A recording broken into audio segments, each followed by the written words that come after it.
दोस्तों नमस्कार। दोस्तों जनरल नॉलेज की किताबों में 3 दिसंबर की तारीख को विश्व विकलांग दिवस के तौर पर दर्ज किया गया है। विकलांग दिवस, वर्ल्ड हैंडीकैप डे।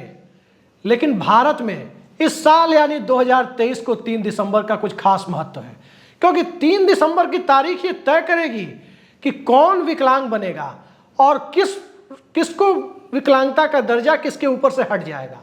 जी हाँ, राजनीतिक विकलांगता का दर्जा किस राजनीतिक दल के ऊपर से हटेगा और किस राजनीतिक दल के ऊपर राजनीतिक विकलांगता का दर्जा चस्पा हो जाएगा, यह 3 दिसंबर को तय होगा।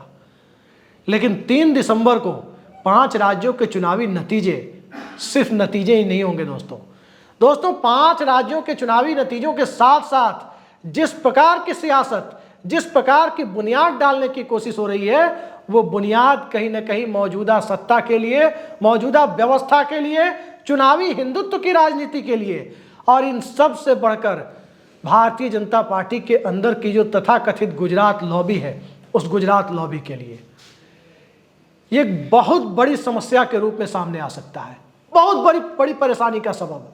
उम्मीद नहीं की होगी नरेंद्र मोदी ने, अमित शाह ने, कि 3 दिसंबर को जो होगा उसके बाद संभवतः भारतीय जनता पार्टी का एक भी मुख्यमंत्री ओबीसी नहीं होगा। 3 दिसंबर को जो होगा उसके बाद केंद्र सरकार के सरकारी कर्मचारी अपनी ओल्ड पेंशन स्कीम को लेकर सरकार के माथे पर चढ़ते हुए नजर आएंगे। 3 दिसंबर के बाद जो होगा उसमें इस देश का किसान वर्ग लोकसभा चुनाव के पहले अपनी एमएसपी गारंटी की मांग को लेकर ऊपर चढ़ता हुआ नजर आएगा। लेकिन इन सब के बीच बीजेपी के अंदर सिर्फ 3 बड़े राज्यों में 3 दिसंबर के बाद यदि बीजेपी की सत्ता बचती हुई दिखाई दे, किसी को आश्चर्य नहीं होना चाहिए। छत्तीसगढ़ के हालात बीजेपी के अनुकूल नजर नहीं आ रहे, मध्य प्रदेश के हालात अनुकूल नजर नहीं आ रहे, राजस्थान में हालात अनुकूल बन सकते थे, लेकिन भारतीय जनता पार्टी का अंतर्विरोध खुद ही सेल्फ गोल करने में लगा हुआ है। लिहाजा 3 दिसंबर के बाद बीजेपी के पास सिर्फ 3 बड़े राज्यों में उसकी सत्ता दिखाई देगी, पूरी संभावना है। और वो 3 बड़े राज्य हैं उत्तर प्रदेश, जहां योगी आदित्यनाथ की सत्ता है, असम, जहां कांग्रेस से लाए गए हेमंता बिस्व शर्मा के नेतृत्व में सत्ता है, और इसके साथ साथ नरेंद्र मोदी का गृह राज्य गुजरात। और इस गुजरात में भूपेंद्र पटेल के रूप में एक मुख्यमंत्री है।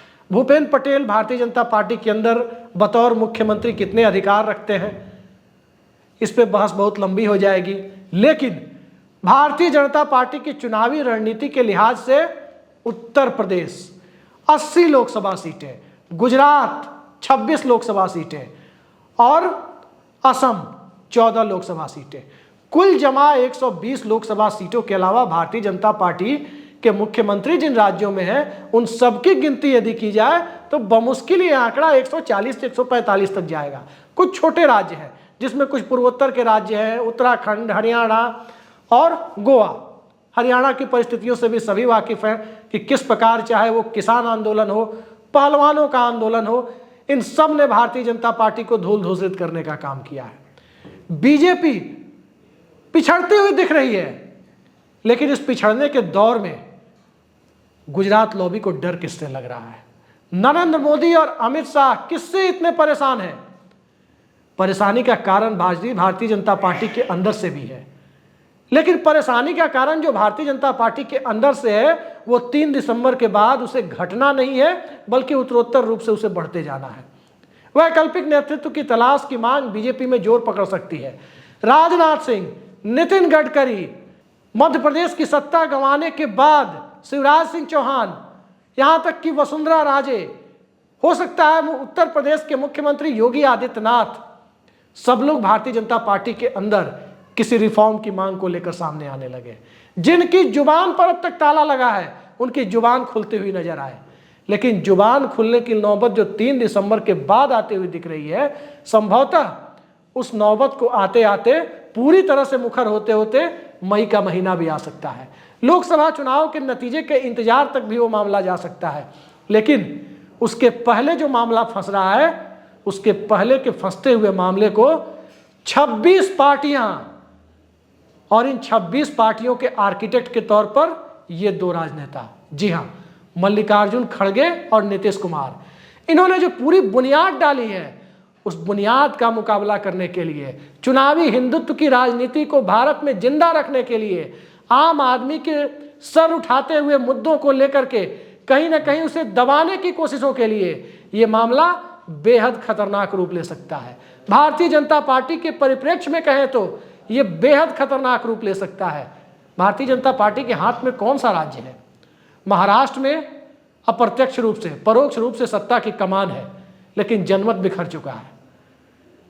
तमिलनाडु में भारतीय जनता पार्टी है नहीं, केरल ने बीजेपी के लिए दरवाजा खोला नहीं, आंध्र प्रदेश ने दरवाजा खोलने की बात तो दूर, बीजेपी की तरफ देखना उचित नहीं समझा, और तेलंगाना ने खिड़की खोली जरूर थी, लेकिन बदलते हुए हालात में खिड़की के साथ रोशनदान भी बंद कर लिया। बचा कर्नाटक, वो कर्नाटक जहां भारतीय जनता पार्टी अभी विपक्ष में है, वो कर्नाटक जहां अमूल बनाम नंदिनी विवाद ने भारतीय जनता पार्टी के साथ साथ उस कथित गुजरात लॉबी को भी कटघरे में खड़ा कर दिया। इसके बाद बचता क्या है? इसके बाद बचता है मध्य प्रदेश, छत्तीसगढ़, राजस्थान। विधानसभा चुनाव में सत्ता फिसलती है, तब भी भारतीय जनता पार्टी उम्मीद करेगी कि सम्मानजनक सीटें हासिल हो। लेकिन क्या इन राज्यों में जिस प्रकार से कांग्रेस के चुनावी वादे हैं, ओल्ड पेंशन स्कीम का वादा है, जाति जनगणना कराने का वादा है, क्या इस वादे को लेकर के भारतीय जनता पार्टी कंफर्टेबल महसूस करेगी? क्या भारतीय जनता पार्टी के लिए कंफर्टेबल महसूस करने जैसी परिस्थितियां लोकसभा चुनाव में उत्पन्न होंगी? बड़ा सवाल है। और बड़ा सवाल इन सब से बढ़कर इसलिए भी है कि भारतीय जनता पार्टी आने वाले वक्त में किस प्रकार की परिस्थितियों का सामना 26 दलों के इंडिया गठबंधन के सामने करते हुए नजर आएगी। तीनों सेनापति जिनका मैंने जिक्र किया, हेमंता बिस्वा शर्मा, योगी आदित्यनाथ और भूपेंद्र पटेल, क्या मोदी शाह की ताजपोशी करा पाएंगे? क्या इन तीनों के अंदर वो राजनीतिक सामर्थ्य है कि 26 दल अलग अलग छत्रप, लालू यादव, नीतीश कुमार, अखिलेश यादव, जयंत चौधरी, ममता बनर्जी, सीपीएम यानी सीताराम येचुरी, पिनराई विजयन, एमके स्टालिन, और इन सब के साथ साथ अगर देखें तो आम आदमी पार्टी के 2 छत्रप, अरविंद केजरीवाल और भगवंत मान, इन सब के साथ क्लब करते हुए देखें तो कुछ और छत्रप, मसलन महाराष्ट्र की पूरी सियासत की पटकथा लिखने वाले उद्धव ठाकरे और शरद पवार, क्या इन सब की संयुक्त ताकत, वो भी जब मल्लिकार्जुन खड़गे के साथ खड़ी हो, नीतीश कुमार और मल्लिकार्जुन खड़गे के संयुक्त नेतृत्व में खड़ी हुई दिखाई दे रही हो, उस ताकत के सामने नरेंद्र मोदी के 3 छत्रप मुकाबला करने की स्थिति में है? 3 छत्रपों की स्थिति बीजेपी में वही है जो मौजूदा व्यवस्था में कई सारे दूसरे अन्य भाजपा शासित मुख्यमंत्रियों की है। सबको सुनकर आश्चर्य होगा कि उत्तर प्रदेश जैसा देश का सबसे बड़ा राज्य, वहां पिछले कई महीनों से परमानेंट डीजीपी और परमानेंट चीफ सेक्रेटरी, मुख्य सचिव और पुलिस महानिदेशक की नियुक्ति नहीं हो रही है। एडहॉक व्यवस्था से कार्यवाहक चीफ सेक्रेटरी और कार्यवाहक डीजीपी से काम चलाने की नौबत है। और जिस राज्य में मुख्यमंत्री की हैसियत ये बना दी गई हो कि कार्यवाहक डीजीपी और कार्यवाहक चीफ सेक्रेटरी के माध्यम से पूरे राज्य को चलाया जाए, उस राज्य का मुख्यमंत्री लोकसभा चुनाव में अपने कार्यकर्ताओं में जोश भर पाएगा, कहना मुश्किल है। मुश्किल इसलिए भी है कि मुख्यमंत्री के अंदर जो सेल्फ मोटिवेशन होना चाहिए, जिस प्रकार की चीजें मुख्यमंत्री के अंदर होनी चाहिए, जिस प्रकार की बातें एक मुख्यमंत्री, एक डिसीजन मेकर के अंदर होनी चाहिए, वो भारतीय जनता पार्टी ने अपने किसी भी मुख्यमंत्री की रहने नहीं दी है। सहयोगी दलों के मुख्यमंत्रियों पर भी इसी प्रकार का दबाव रहा है। और जरा याद कीजिए नीतीश कुमार का विधानसभा में दिया गया वो बयान, जो उन्होंने पिछले वक्त भारतीय जनता पार्टी का साथ छोड़ने के बाद दिया था। और उस बयान में उन्होंने कहा था कि राज्य सरकार की एक योजना के बारे में बीजेपी और केंद्र सरकार का दबाव था कि उसे केंद्र सरकार की योजना घोषित कर दी जाए ताकि क्रेडिट नरेंद्र मोदी को मिले, क्रेडिट भारत सरकार को मिले, और बदले में बिहार सरकार का जो पैसा लगा है वो पैसा केंद्र सरकार बिहार सरकार को दे दे। ये हालत जब मौजूदा दौर में हो तो इस हालात के बीच डीके शिव कुमार और सिद्धारमैया की उनके द्वारा खड़ी की गई लाभार्थी जमात भारतीय जनता पार्टी के लिए परेशानी का सबब बन सकती है। भूपेश बघेल द्वारा पैदा की गई लाभार्थी जमात, लाभार्थी चेतना, ये परेशानी का सबब बन सकती है। अशोक गहलोत के द्वारा खड़ी की जा रही लाभार्थी जमात वो भारतीय जनता पार्टी को चैन की नींद नहीं सोने देगी। और जिस प्रकार की लाभार्थी चेतना का पिछले लंबे समय से बीजू जनता दल उड़ीसा में फायदा उठा रही है, उसने कई मुख्यमंत्रियों को ये फॉर्मूला दे दिया है कि भारत सरकार से लड़ना है, भारत सरकार से राजनीतिक लड़ाई लड़नी है, तो उस राजनीतिक लड़ाई के लिए कहीं ना कहीं राज्य में अपनी जमीन मजबूत करनी होगी। और जमीन मजबूत करने का फॉर्मूला एक तरफ भारतीय जनता पार्टी में यह है कि मोदी नाम केवलम के सिवा बीजेपी में कोई दूसरा नारा लगाना अपराध की तरह है। हर मुख्यमंत्री को अपना काम नरेंद्र मोदी के नाम से शुरू करना है, नरेंद्र मोदी के नाम पर खत्म करना है। किसी मुख्यमंत्री की कोई हैसियत नहीं बची है। वहीं विपक्ष की स्थिति देखें तो ममता बनर्जी की अपनी हैसियत है, नीतीश कुमार की अपनी हैसियत है, हेमंत सोरेन की अपनी हैसियत है, एमके स्टालिन की अपनी हैसियत है, सत्ता में जो लोग नहीं है उनकी भी अपनी हैसियत है। मसलन शरद पवार और उद्धव ठाकरे की भी अपनी हैसियत है, जयंत चौधरी और अखिलेश यादव की भी अपनी हैसियत है। और इन सब के साथ साथ कांग्रेस पार्टी के जो मुख्यमंत्री और उप मुख्यमंत्री हैं, मसलन सिद्धारमैया और डीके शिव कुमार की भी अपनी हैसियत है। भूपेश बघेल की हैसियत तो संभवतः इस देश में कांग्रेस पार्टी के अंदर सबसे बड़े छत्रप की तरह है। अशोक गहलोत की भी अपनी हैसियत है। और इतने हैसियत वाले नेताओं के बीच भारतीय जनता पार्टी में हैसियत का संकट झेल रहे, राजनीतिक क्षमता और उसके अधिकतम उपयोग के लिए संकटों का सामना कर रहे मुख्यमंत्रियों के बीच जब एकमात्र नरेंद्र मोदी ही चुनाव लड़ेंगे, तो जब नरेंद्र मोदी ही चुनाव लड़ेंगे और 543 लोकसभा सीटों पर नरेंद्र मोदी के ही प्रचार करने की नौबत आएगी, तो एक तरफ 26 दल, दर्जन भर से ज्यादा छत्रप, और दूसरी तरफ अकेले नरेंद्र मोदी और उनके चाणक्य अमित शाह। उस हैसियत में, चाणक्य की हैसियत के बीच जब चंद्रगुप्त की हैसियत भी तय हो जाती है, तो फिर उसके नीचे किसी और छत्रप की हैसियत बचती नहीं है। और छत्रपों की हैसियत जब बचती नहीं है तो भारतीय जनता पार्टी भी कांग्रेसीकरण की उसी प्रक्रिया की तरफ बढ़ती हुई दिखाई दे रही है जिस तरफ 80 के दशक में कांग्रेस पार्टी बढ़ती हुई दिखी थी। और इसी बढ़ने के दौर में आम आदमी के मुद्दे गायब होते चले गए, व्यक्ति पूजा सर उठाती चली गई। और इन सब के बीच अब परिस्थितियां ये है कि रेलवे स्टेशन पर नरेंद्र मोदी का नाम लोगों को कैसे याद रहे, बड़े बड़े कटआउट लगाने की योजना भी शुरू करने की चर्चाएं चल रही है।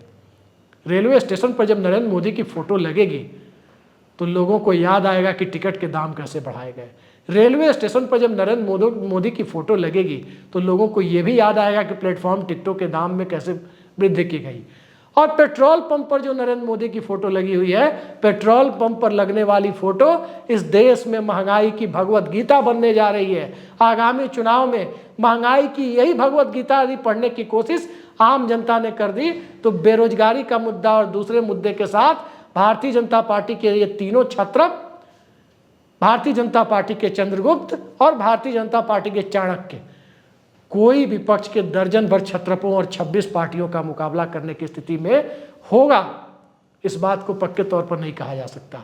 3 दिसंबर के बाद जब भारत के नक्शे पर यूपी, गुजरात और असम जैसे कुछ बड़े राज्यों के अलावा सिर्फ छोटे राज्यों में भारतीय जनता पार्टी का मुख्यमंत्री दिखाई देगा, यूं कहें कि जो संभावना बनती दिख रही है, दिल्ली से कन्याकुमारी की ट्रेन यात्रा यदि आप 3 दिसंबर के बाद शुरू करेंगे तो 4 घंटे बाद झांसी जंक्शन आएगा।